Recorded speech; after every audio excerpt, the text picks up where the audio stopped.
Hey everybody, Texas Stroker here, Lance's Performance Shop, LoneStarMopars.com. It is very hot and I smell like gas. So, changing some fuel filters, one thing leads to another. Didn't plan to make this video, but we're going to go ahead and get it done. So, at work I'm very familiar with Channellock cutters. They're old, they're ancient, they still get the job done. Cut like a PVC coated wire with them is the primary usage. 1/4 and 1/2 inch typically, and they work fantastic. They work so good, in fact, I decided to bring some in for myself. The 909s, which I think I've got them sitting around somewhere. Yeah, I was wiring something earlier. They've got a cutting edge, but it's pretty small. It's just the portion up at the top. The main emphasis of these, of course, is to crimp. So that sort of it'll get the job done, but it's not ideal for what you could do. And subsequently I brought these in, picked them up from Amazon because I was bringing in some vessel screwdrivers actually, and they were a little cheaper than everywhere else online. I think I got these for like 16 or so. Typically they're going to be like a under $20 pair of pliers. And the catch with these, though, they are the XLT. These are the E338s, not the classic 338s. They're going to be very, very similar. The main change is going to be the XLT. Again, it's a little bit longer, which in my opinion is nice, and as you might expect, you get extreme leverage from that additional length. So what I will do here, I want to come in, I've got the 338 technical details here. The standard pair would be 8 inches in length. I believe these are 8.29. The jaw length on the 338s is 0.79, joint thickness 0.43, cutting edge 0.79, handle span would be 1.89, joint width 1.18, weight 0.66 pounds.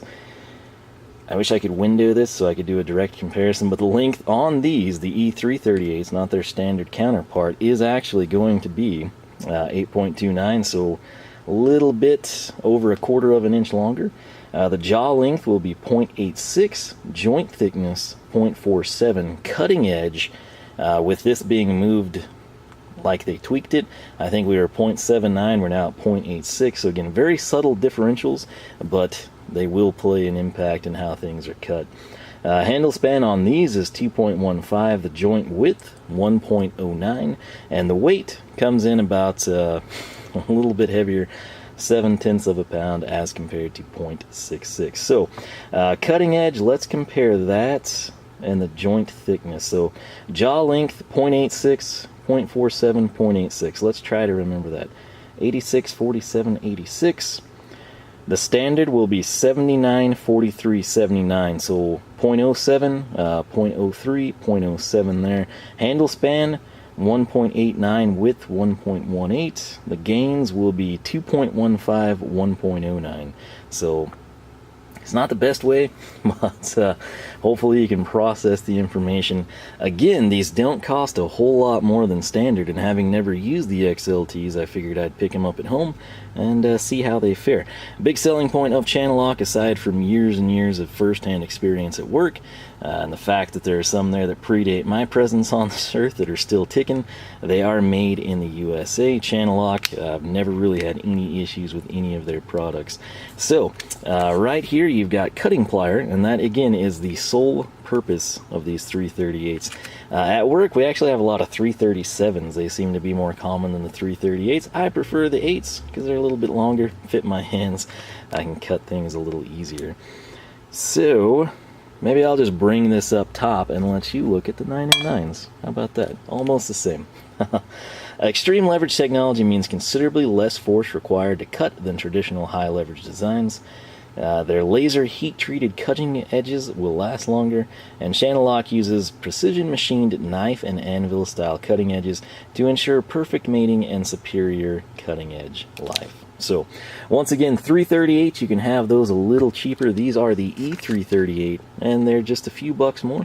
Figured we'd try them out. Ideally, I would have both of them, and we could showcase them side by side, and then we could kind of make judgment calls based on that. But hey, money doesn't grow on trees, and if it does, I don't have access to said tree. So this is kind of the business side. These are just your stereotypical side cutters. Pretty nice finish on them, I gotta say. A little oily as you'd expect. Over time they will wear in. They're not too bad right now. A lot of people expect pliers brand new to just be super loose out of the bag. there's a satisfaction that comes with working them in my opinion. So what will I use this for? Primarily for wiring. I'm talking automotive stuff. From time to time we might cut nails, trim fasteners, things along those lines. Nothing too crazy, nothing super hardcore. You can see right here, I'm kind of getting slightly better with the camera. It's strange to me seeing like the black finish again. The ones at work are just so old. Everything's kind of color coordinated. But if we can get that to focus somewhere along the line, maybe. I've had decent luck zooming in at different times. There we go, that'll work. So Channellock, made in the USA. You can see the E338, you can see the gunk coming out from the pressed pin. Very good finish though, and just standard handles again. This was something, for the longest time, everything in a comfort grip handle was like $1 more, and I couldn't figure out, like why it was such a good deal. Here with my recent acquisitions, the Code Blue handles have been a little bit more pricey. It's one of the reasons I went with standard here. And I have another reason, which will be another video, which will be coming up next. But that is our full range of motion right there. Again, knife and anvil. You can see as we close in, very, very precise. Where is some stray... Should have speaker wires sitting around, right? Something we can cut. We'll just go for the back end. Yes, it is in fact speaker wire, just separated. So let me zoom back out for us. Fantastic. And right here, I'll just come through. We'll do a real finite cut. You can see it in the bowl there, like butter. These are fantastic tools, tons and tons of experience with them. If they weren't still coated in oil, that would shit off. But like I said, I cut some pretty thick, basically rod, at work, and again, primarily we got tons and tons of the 337s, a few 338s. Again, I kind of try to stash those at the bench nobody goes to. But just to give you a comparison between what we do have handy, the 909s, which I believe, what, they're 9.5, something like that. You can see the handle grips basically come up to the same point. This is a little bit shorter, but that pin is located at a different position, and we should be able to cut a little bit easier than with the standard 338s. I would have brought some from work, but they're so freaking old. Wouldn't have really been a good comparison. So you would have something brand new, shiny, that's never been used, and you'd have something that's probably 30 plus years old, filthy. Grips still hold up, they just, over time they get a few nicks and tears, they get grease and grime, and basically to the point you can't really clean them up good. So that's it. I am pretty happy with these. I think they're going to serve me well. Not much else to say. They're Channellock. Again, the experience for me comes from work, and the fact that many of our Channellock tools are still working well and are older than I am speaks testament to the quality. Made in America, which is always a big deal, but this is my first ever pair of the XLTs, and we'll see how we like them.